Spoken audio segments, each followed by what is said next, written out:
The massive alien ships appeared in Earth's sky like dark clouds blocking out the sun. Admiral Sarah Chen stood on the bridge of the Prometheus, humanity's newest warship, watching the enemy fleet through the view screen. She had seen many things in her 30 years of military service, but nothing like this. The alien vessels were huge. Each one was at least 5 times larger than Earth's biggest battleship.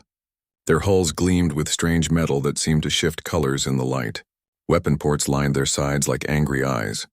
There were hundreds of them, maybe thousands. Earth's entire defense fleet looked like toys in comparison. Admiral, her communications officer, called out. "We're getting a transmission from the lead ship." "They want to talk," Sarah nodded. "Put it on screen." The view screen changed to show an alien face. The creature looked like it was made of living crystal. Its skin was blue and translucent, with veins of light running through it. When it spoke, its voice sounded like breaking glass mixed with wind chimes. "I am Ambassador Kethvar of the Zephyrian Empire," the alien said.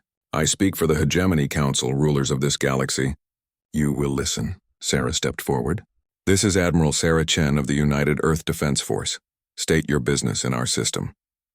The alien's crystalline features shifted into what might have been a smile. "Business? How amusing. We do not conduct business with primitives. We give orders." On the bridge, Sarah's crew tensed. She could feel their anger rising, but she kept her voice calm. "Then speak your orders."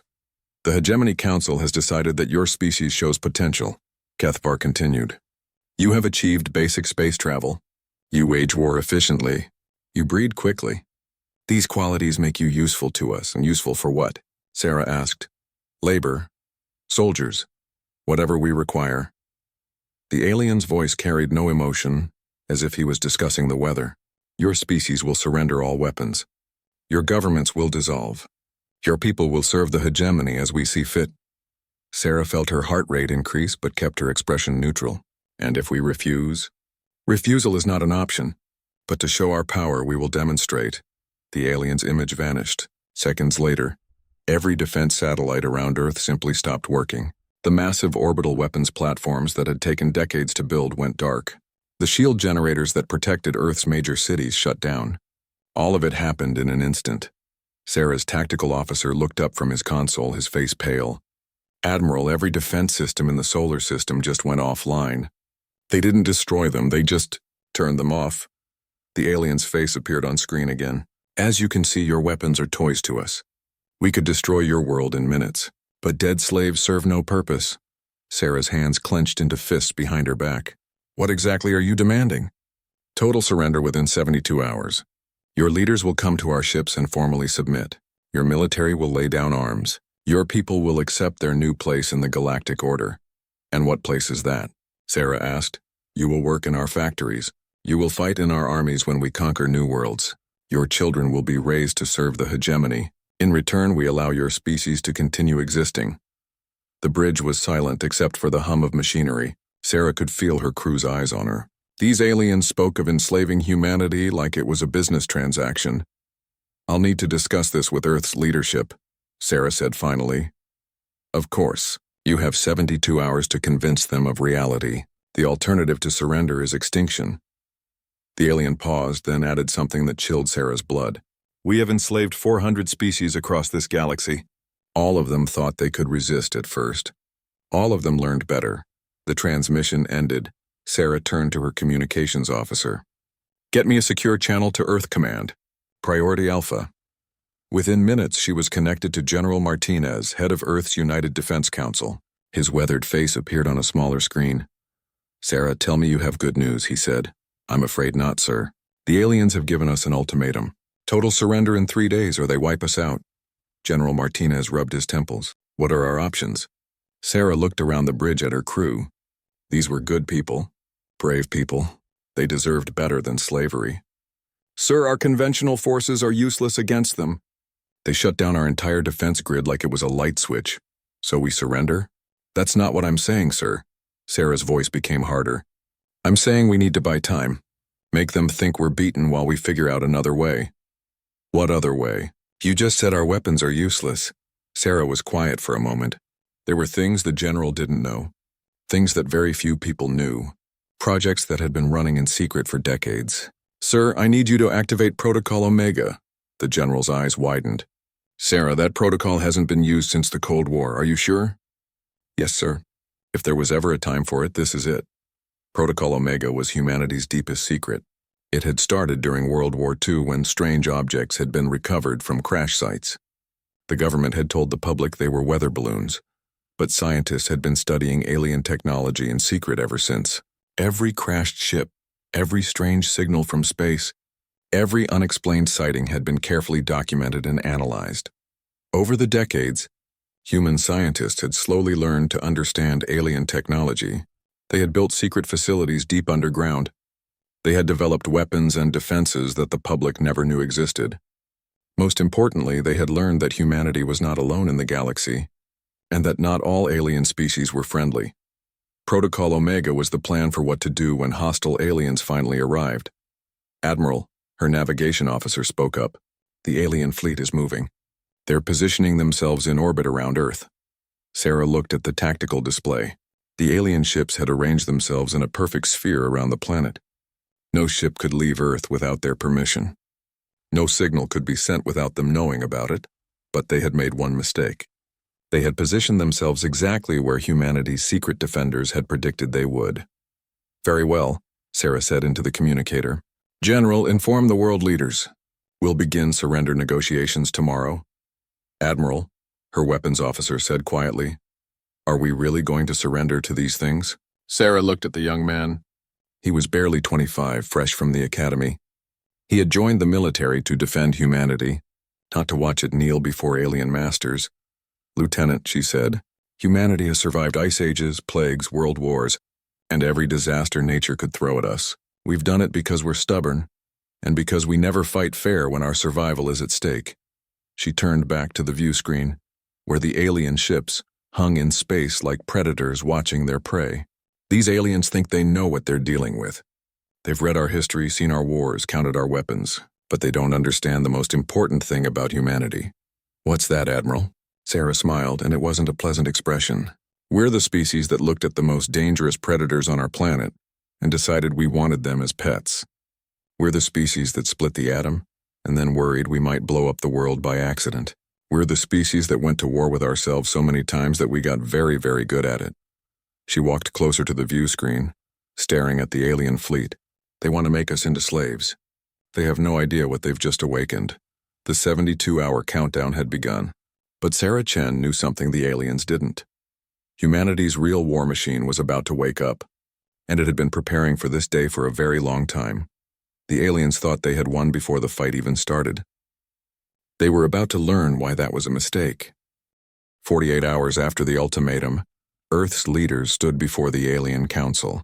President Williams of the United Earth Government walked slowly toward the massive alien ship that had landed in Geneva. Behind her came representatives from every major nation on Earth. The aliens had chosen to meet on the ground, landing their enormous vessel in Lake Geneva. The ship was so large that it displaced most of the water, creating a temporary land bridge. Its hull gleamed with that same strange shifting metal, and it hummed with barely contained energy. Ambassador Kethvar waited at the entrance, flanked by 6 other aliens from different species. There was a tall creature that looked like a walking insect, another that seemed to be made of living rock, and others that were even stranger. This was the Hegemony Council, rulers of the galaxy. You have made the wise choice, Kethvar said as the human delegation approached. Surrender will spare your species much suffering. President Williams nodded stiffly. We are prepared to discuss terms. There are no terms to discuss. You will sign this document accepting hegemony rule. Your weapons will be surrendered. Your military will be disbanded. Your people will report to work assignments as directed. The president took the document. It was written in symbols that hurt to look at, but somehow she could understand the words.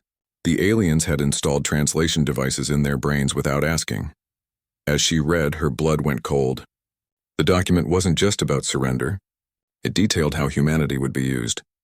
Children would be taken from their families for training. Adults would be assigned to work in alien factories on distant worlds. Earth's resources would be stripped away. Humanity would become nothing more than tools for the hegemony's expansion. But President Williams signed it anyway. Across Earth, the reaction was mixed. Protests filled the streets of major cities. People burned alien effigies and demanded resistance, but others, seeing the massive ships in the sky, urged calm. They said humanity had to be practical. Fighting the aliens would only lead to extinction. What the aliens didn't see was the other reaction. In secret military bases around the world, Protocol Omega activated. Files marked with the highest security clearance were opened. Hidden facilities deep underground came online. And somewhere in the asteroid belt between Mars and Jupiter, something that had been sleeping for decades began to wake up. Dr. Elena Vasquez worked in one of those secret facilities. She stood in a laboratory 3 miles beneath the Nevada desert, surrounded by technology that officially didn't exist. On her workbench lay pieces of alien equipment that had been borrowed from the hegemony ships during the negotiations. "How are we doing on the analysis?" asked Director Morrison, a thin man who had been running Protocol Omega sites since the 1980s. "Better than expected," Elena replied, not looking up from her microscope. "Their technology is advanced, but it follows predictable patterns. It's almost like they stopped innovating centuries ago." "What do you mean?" Elena straightened up. "They've had this same basic tech for so long that they've forgotten how to improve it. They just make it bigger and more powerful. But the underlying principles haven't changed. Look at this." She pointed to a small device on her table. "This is part of their shield generator. Very impressive energy output, nearly impenetrable protection. But the control circuits are incredibly basic. A human engineer from the 1950s could understand how it works." Morrison frowned. "That doesn't make sense. How do they stay ahead of species they conquer?" "They don't need to," Elena said. "They're not fighting equals. Every species they've encountered has been less advanced than them. They've never faced anyone who could match their technology, so they never had to improve." "But we can match it?" Elena smiled. "Director, we've been reverse engineering alien technology for 80 years. We've taken their basic principles and improved on them using human innovation. Our ships may be smaller, but our technology is actually more advanced in many ways." Similar conversations were happening in dozens of facilities across Earth. In Russia, engineers were analyzing alien weapons. In Japan, scientists were studying their propulsion systems. In Brazil, programmers were breaking their computer codes, and all of this information was being sent to one location. Captain Marcus Torres floated in zero gravity aboard what appeared to be a construction station in the asteroid belt. According to all official records, the Ceres mining platform was exactly what its name suggested: a facility for extracting minerals from asteroids. The hegemony had approved its construction, seeing it as proof that humanity was accepting their role as laborers. What the aliens didn't know was that Ceres had been built as a cover for humanity's greatest secret project. "Status report," Torres said into his communicator. "Construction is ahead of schedule," came the reply from Chief Engineer Park. "The hull sections are 95% complete. Weapon systems are at 87%. Propulsion is ready for testing." Torres looked out through the observation window at what they had built. It looked like a massive asteroid mining platform on the outside. But hidden within that disguise was something the aliens had never imagined humans could create. "Any word from the spy networks?" Torres asked. "Agent Chen reports from the hegemony command ship. They're completely confident in their victory. They're already making plans for how to use human soldiers in their next conquest." Torres nodded grimly. Sarah Chen, Admiral Sarah's younger sister, had volunteered for the most dangerous mission of all. She was serving as a voluntary slave aboard the aliens' flagship, pretending to be grateful for the chance to serve while actually gathering intelligence. The information she sent back was invaluable. The aliens' fleet positions, their command structure, their battle tactics, all of it flowed back to the hidden human resistance. "Sir?" Engineer Park's voice came through again. "We're getting reports from Earth. The aliens are demanding that human forces help them attack another world." Torres felt his jaw clench. This was what they had been afraid of. The aliens weren't content to just enslave humanity. They wanted to use humans as weapons against other innocent species. "Which world?" "Kepler 442b, the Salathi homeworld. Intelligence says they're a peaceful species. No military to speak of. The aliens want to enslave them too." Torres was quiet for a long moment. The Salathi were known to human astronomers as a species of artists and philosophers. They had never harmed anyone. The thought of humanity being forced to attack them made his stomach turn. "Send a message to Admiral Chen on the Prometheus," he said finally. "Tell her it's time. Sir? Time for what? Torres looked out at the hidden construction project again. They had been preparing for this moment for decades, ever since the first UFO crash in 1947. Every alien technology they had recovered, every signal they had intercepted, every secret they had learned, it had all been leading to this. Time to show the galaxy what happens when you threaten humanity, he said. Across the solar system, the message went out. On Earth, resistance cells received coded signals through routine television broadcasts. On Mars, the secret military base hidden beneath Olympus Mons began powering up weapons that officially didn't exist. Throughout the asteroid belt, disguised facilities dropped their camouflage and revealed their true purpose. The aliens had made a critical error. They had studied human history and seen the wars, the violence, the conflicts that had marked humanity's development. But they had misunderstood what those wars meant. They saw primitive brutality. What they should have seen was a species that had spent 10,000 years learning how to fight. Humanity hadn't survived by being peaceful. They had survived by being very, very good at war, and now, for the first time in centuries, humanity had a reason to go to war together instead of against each other. The aliens had demanded that humans help them enslave another species. They thought this would be just another routine conquest, with their new slaves providing extra muscle. Instead, they had just crossed the one line that would unite every human on Earth and beyond. Humanity might fight among themselves, but they had always protected the innocent when they could. The hegemony was about to learn that enslaving humanity was the easy part. The hard part would be living with the consequences. Captain Torres opened a communication channel to a ship that didn't officially exist, hidden in the shadow of a large asteroid. "Admiral Chen," he said, "this is Series Command. Are you ready to begin Phase 2? Sarah Chen's voice came back clear and determined. "We've been ready for 70 years, Captain. It's time to remind the galaxy why humans are the scariest thing they've ever encountered. The trap was set. The aliens thought they had won. They had no idea that humanity's real war was about to begin." The order came 3 days later. Admiral Sarah Chen stood in the briefing room of the Prometheus, facing a hologram of Hegemony Fleet Commander Zartek. The alien looked like a cross between a lizard and a machine, with metal implants covering half of his scaled face. "Human Admiral," Zartek said, his voice coming out through mechanical speakers, "your forces will join our assault fleet. We are conquering a new world for the Hegemony." Sarah kept her expression neutral. "Which world?" "The fourth planet in the Kepler 442 system. The inhabitants call themselves Silathi. They are weak, peaceful creatures, perfect for slavery." Sarah had studied the Silathi in the secret files. They were a gentle species that had never developed weapons more advanced than farming tools. Their entire culture was built around art, music, and philosophy. The idea of attacking them made her sick. "What is our role in this attack?" she asked.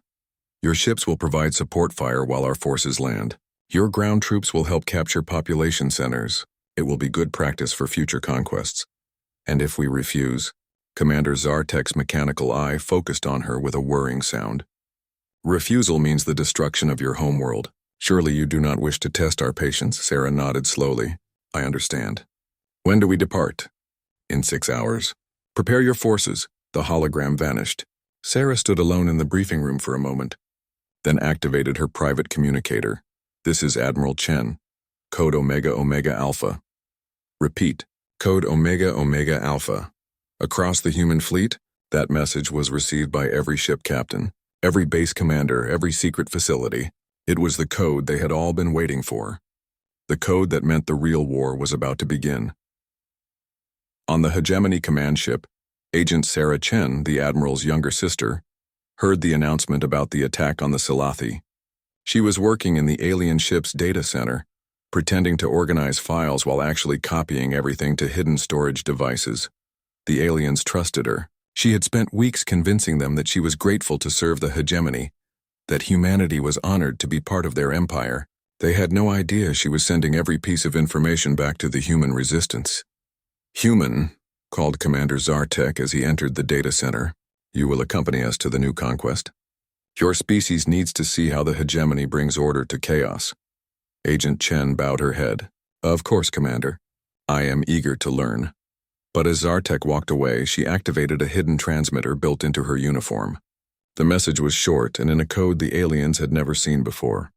The lion is in the trap. Release the wolves. 12 hours later, the combined hegemony and human fleet dropped out of faster-than-light travel at the edge of the Kepler 442 system. The alien armada was massive, over 300 ships of various sizes, all bristling with weapons designed to break the will of any species that dared resist. The human contribution looked pitiful in comparison. Only 50 ships led by the Prometheus. The aliens had been generous, they thought, allowing humanity to keep so many vessels. It would make them more useful in future battles. Admiral Sarah Chen stood on her bridge watching the tactical display.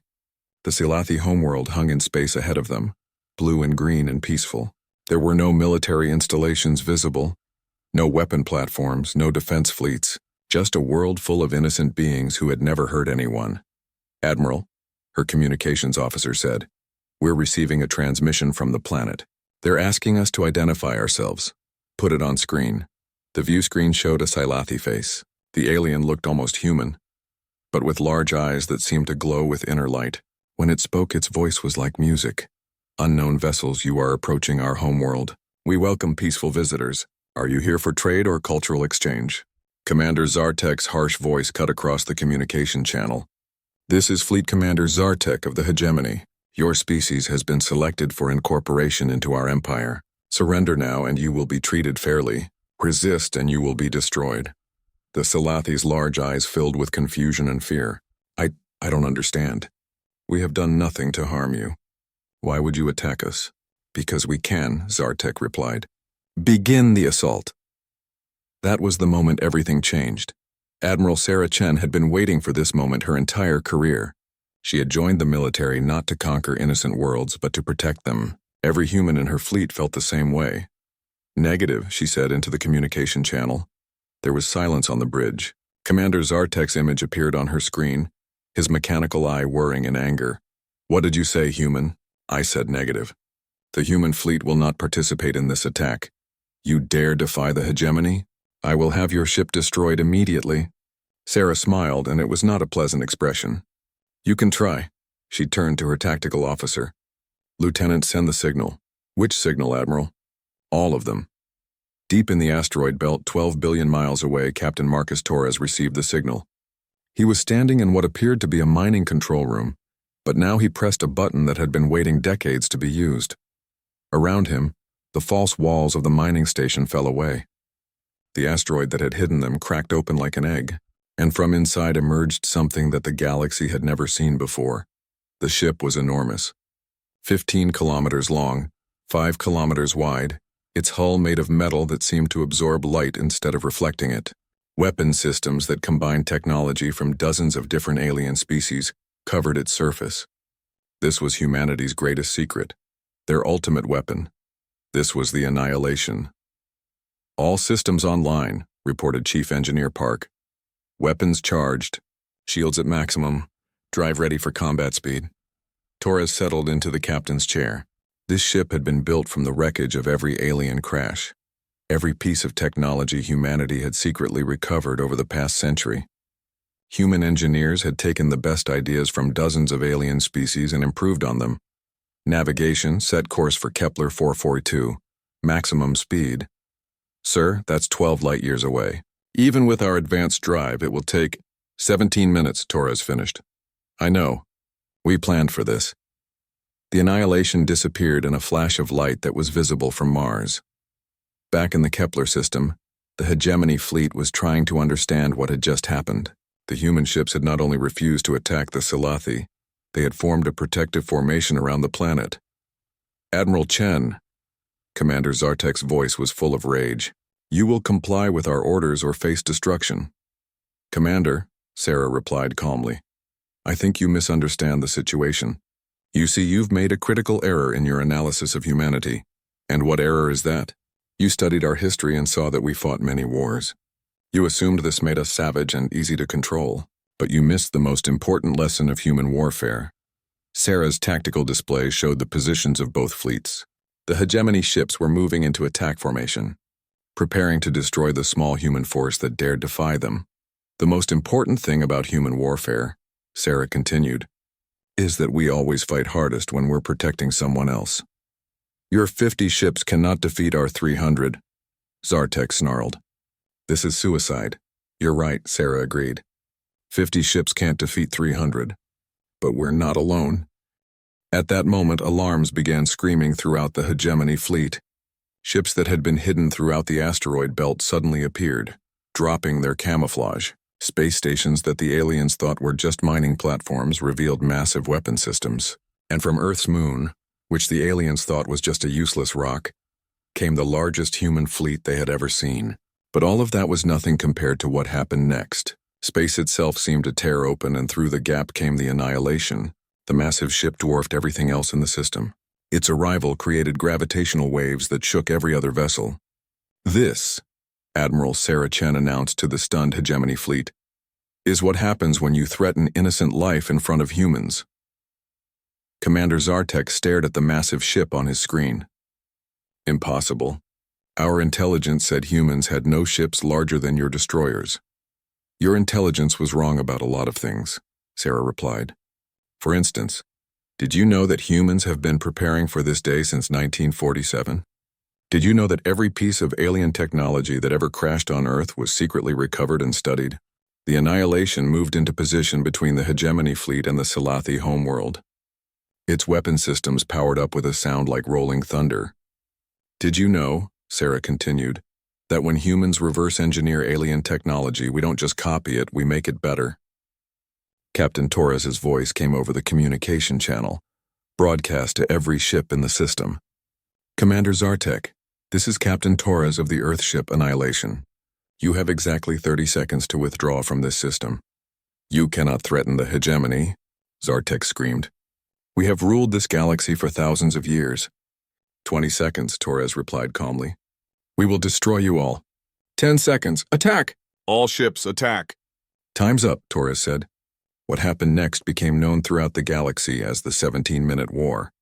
The Annihilation moved through the hegemony fleet like a shark through a school of fish.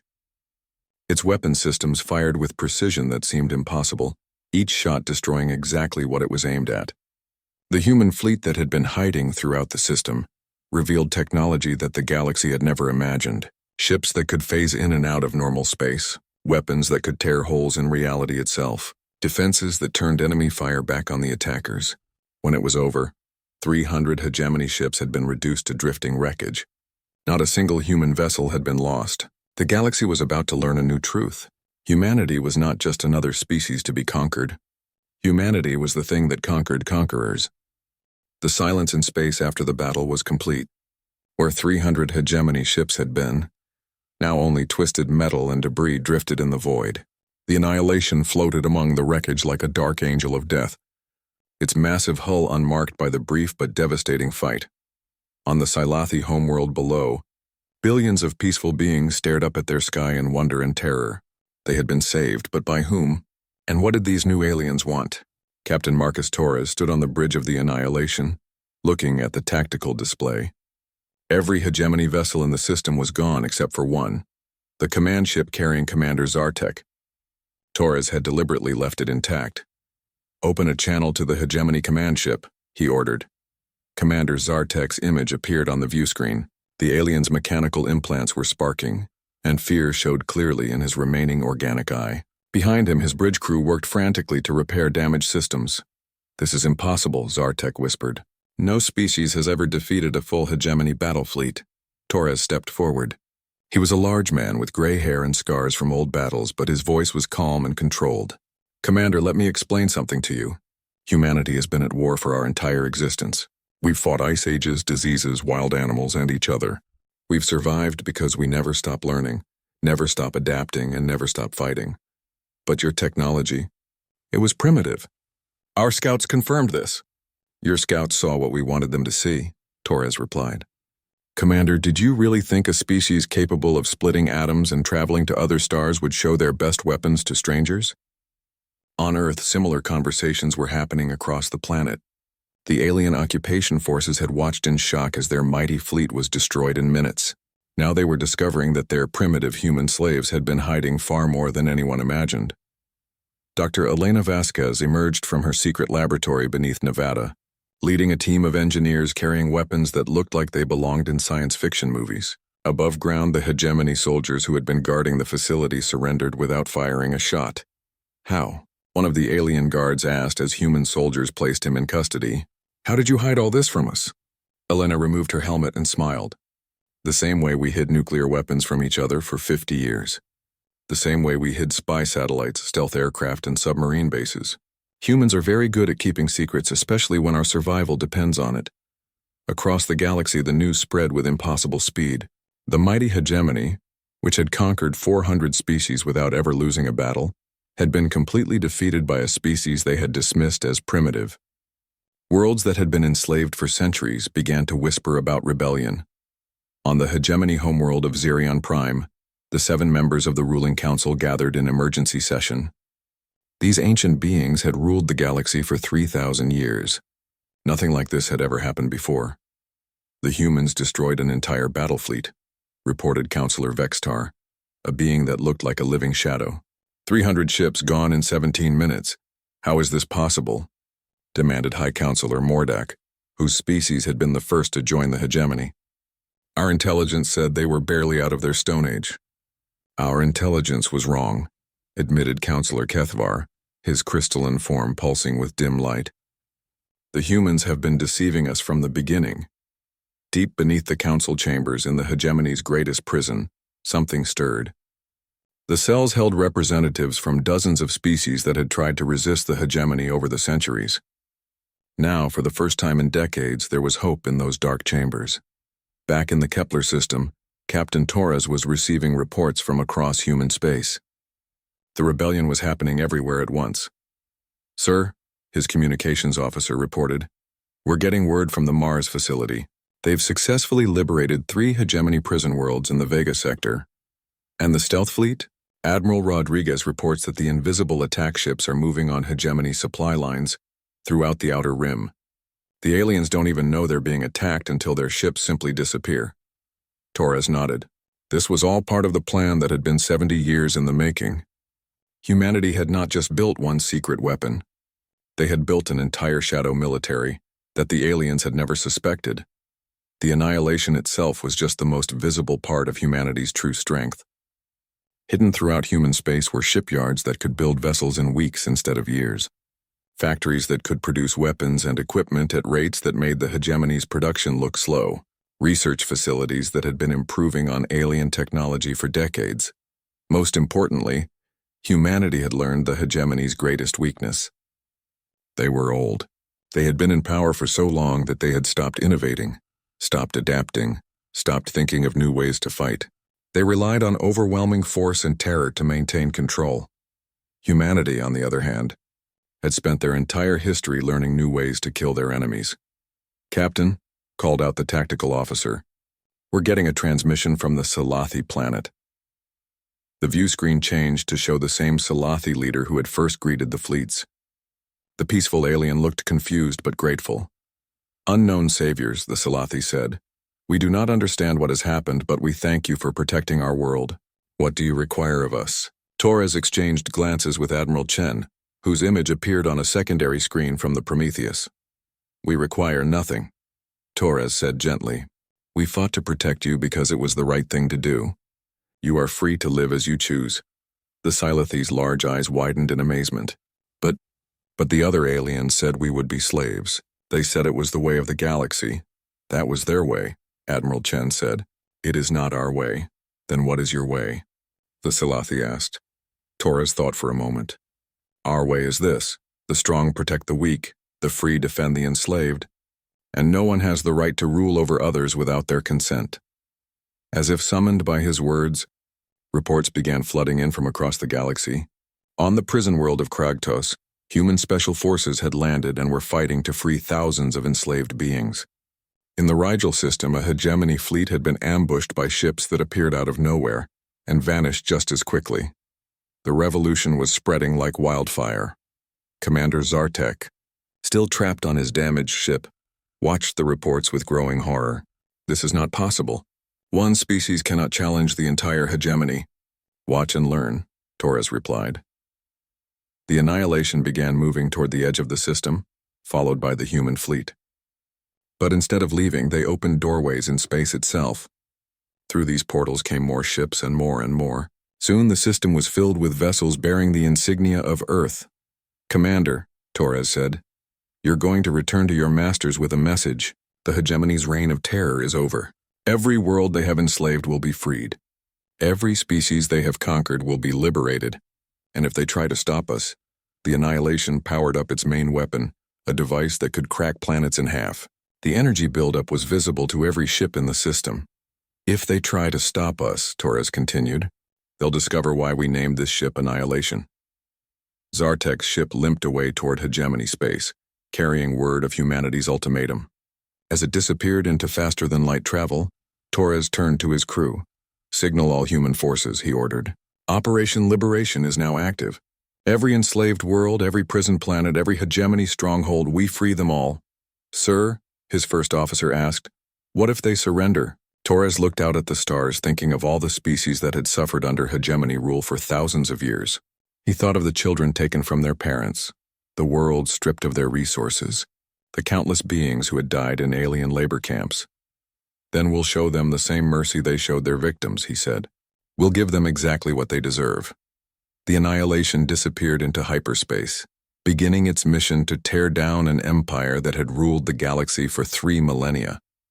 Behind it, the human fleet spread out across the stars like an avenging angel with 10,000 wings.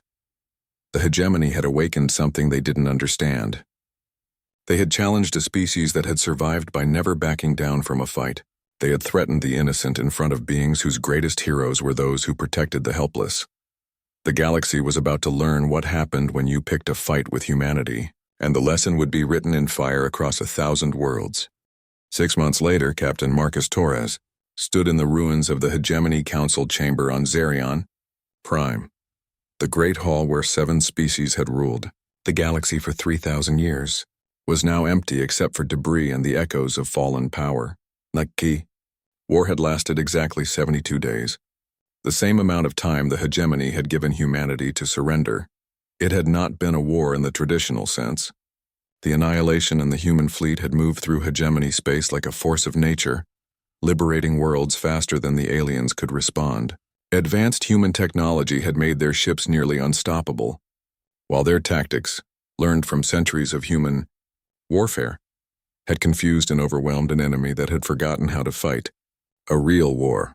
But the most devastating weapon humanity had used was not the Annihilation's planet-cracking guns or the invisible stealth ships. It was information. Human agents, led by people like Agent Sarah Chen, who had spent months infiltrating alien society, had broadcast the truth across every hegemony world. They told the enslaved species about Earth's successful rebellion. They shared tactical information about hegemony weaknesses. Most importantly, they spread the message that freedom was possible. The result had been the largest slave uprising in galactic history. "Captain Torres," came a voice from behind him. He turned to see Admiral Sarah Chen walking through the rubble. Her uniform was dirty from the final battle, but her eyes were bright with victory. "Admiral," he said, nodding respectfully, "the last hegemony stronghold has fallen. All council members are either dead or captured. It's over." Sarah looked around the destroyed chamber. "No," she said quietly. "This is just the beginning." Outside the ruined building, the sounds of celebration echoed across the alien city. Former slaves of dozens of different species were dancing in the streets, celebrating their freedom. Human soldiers walked among them, not as conquerors but as liberators, helping to distribute food and medical supplies. The scene was being repeated on thousands of worlds across the galaxy. The hegemony's slave camps had been turned into refugee centers. Their weapon factories were being converted to produce tools for rebuilding. Their prison worlds were being transformed into new colonies for the species that had been scattered by conquest. "Captain Torres," came a transmission from the Annihilation's communications officer. "We're receiving a message from Earth. President Williams wants to speak with you."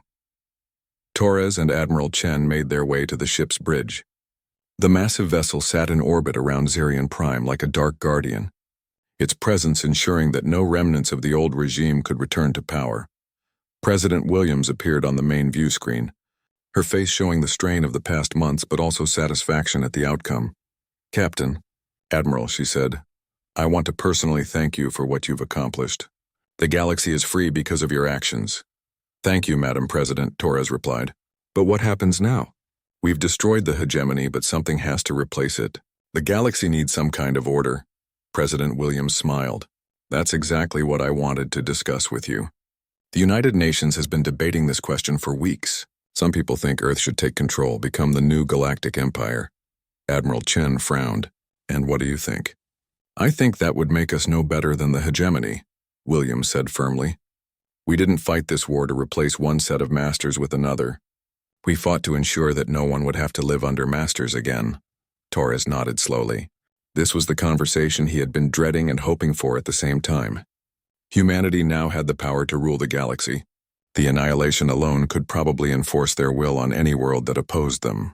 But having the power to rule and having the right to rule were very different things. What are you proposing? He asked. A new kind of organization. Not an empire, but an alliance. The Galactic Liberation Council. Every species gets a voice. Every world gets to choose its own government, and no one gets to impose their will on anyone else. And if someone tries to start a new empire? Admiral Chen asked. William's expression hardened. Then we remind them why that's a bad idea. Over the following weeks, representatives from hundreds of liberated worlds gathered on a neutral planet to draft the charter for the new galactic government. The negotiations were difficult. Species that had been enemies under hegemony rule had to learn to work together. But gradually, a framework emerged. The Galactic Liberation Council would be a voluntary organization. Worlds could join or leave as they chose. There would be no forced tribute, no mandatory military service, no cultural assimilation. The only requirement was that member worlds could not attack or enslave others. The enforcement arm of the new government would be the Galactic Protection Fleet, led jointly by human officers and representatives from other species. The Annihilation would serve as its flagship, a reminder of what happened to those who tried to conquer others. Dr. Elena Vasquez, who had spent decades studying alien technology in secret, was appointed as the new organization's chief science officer. Her job was to share the technological advances that humanity had developed, helping all species benefit from the knowledge that had been used to win their freedom. It's ironic, she told Torres during one of their planning meetings. The hegemony kept all their best technology secret, hoarded it to maintain their advantage. We're doing the opposite, sharing everything we know. Why is that ironic? Torres asked. Because sharing knowledge makes everyone stronger, including us. The hegemony could have ruled forever if they had helped their subjects instead of oppressing them. Instead, they made enemies of everyone they conquered. The transformation was not without problems. Some former hegemony species resented their defeat and tried to start small rebellions. A few human commanders argued that Earth should take direct control while they had the chance. There were disputes over territory, resources, and the pace of change. But gradually the new order took shape. Trade routes that had been controlled by hegemony bureaucrats were open to everyone. Scientific knowledge flowed freely between worlds. Art, culture, and ideas spread across the galaxy faster than ever before. Captain Torres found himself in an unexpected role. No longer the commander of a secret weapon, he became something like a galactic policeman. The Annihilation traveled from system to system, not to conquer but to protect. When pirates attacked peaceful traders, the massive ship would appear to restore order. When disputes arose between worlds, its presence ensured that negotiations stayed peaceful. Sir, his communications officer said during one such mission, we're getting a distress signal from the Vega system. A group calling themselves the Neo-Hegemony has seized control of 3 planets and is demanding tribute from nearby worlds. Torres sighed. It seemed like every few months someone decided they could restart the old empire. They never learned. Set course for Vega, he ordered, and send them a message. Tell them they have 24 hours to release their prisoners and withdraw to their own space. And if they refuse? Torres looked at the tactical display showing the Annihilation's weapon systems. The ship was even more powerful now than it had been during the original war. Upgraded with technology shared by grateful alien species. Then we remind them why. This ship is called Annihilation, he said. The Neo-Hegemony surrendered without a fight when they saw the massive human warship approaching. They had heard the stories. Everyone in the galaxy had heard the stories. 1 year after the fall of the hegemony, Admiral Sarah Chen stood before the first Galactic Liberation Council assembly. Representatives from over 1,000 worlds filled the great hall that had been built on the neutral world of Haven. Species that had never seen each other before sat side by side, working together to build a better future. "Friends," she said, her voice carrying to every corner of the hall. "When this war began, we fought to save one innocent world from slavery. Today we have freed an entire galaxy, but freedom is not something you win once and keep forever. It must be protected, nurtured, and renewed by each generation." She paused, looking out at the assembled delegates. There were beings made of crystal and light, others that looked like living rocks, some that existed as pure energy, and hundreds of other forms of life. All of them were free because humanity had refused to stand by while innocents were threatened. "The Annihilation still patrols our space," she continued, "not as a weapon of conquest, but as a guardian of peace. It carries a message to anyone who would try to enslave others, oppress the weak, or rule through fear." On screens throughout the hall, images appeared of the great ship moving through space, its dark hull reflecting the light of distant stars. "The message is simple," Admiral Chen said. "The age of empires is over. The age of freedom has begun, and if you try to take that freedom away, you will face the consequences." The applause that followed echoed not just through the hall, but across the galaxy. On 1,000 worlds, beings who had known only slavery for generations stood a little straighter, knowing they would never bow to masters again. In space above Haven, the Annihilation held its position like a silent sentinel. Its crew was no longer entirely human. Volunteers from dozens of species served alongside the original Earth officers, united in their mission to protect the innocent. Captain Torres looked out at the stars from his command chair. Somewhere out there, new species were taking their first steps into space. Someday they might encounter other threats, other would-be conquerors who thought might made right. When that day came, they would find that the galaxy had changed. They would learn that the strong no longer preyed on the weak without consequence. They would discover that there were beings who would travel across the cosmos to defend strangers, simply because it was right. They would learn, as the hegemony had learned, what happened when you threatened innocence in front of humanity. The Warship Annihilation waited in the darkness between stars, ready to carry that lesson to anyone who needed to learn it, ready to ensure that the galaxy would remain free no matter what the cost. The age of empires was over. The age of humanity had begun,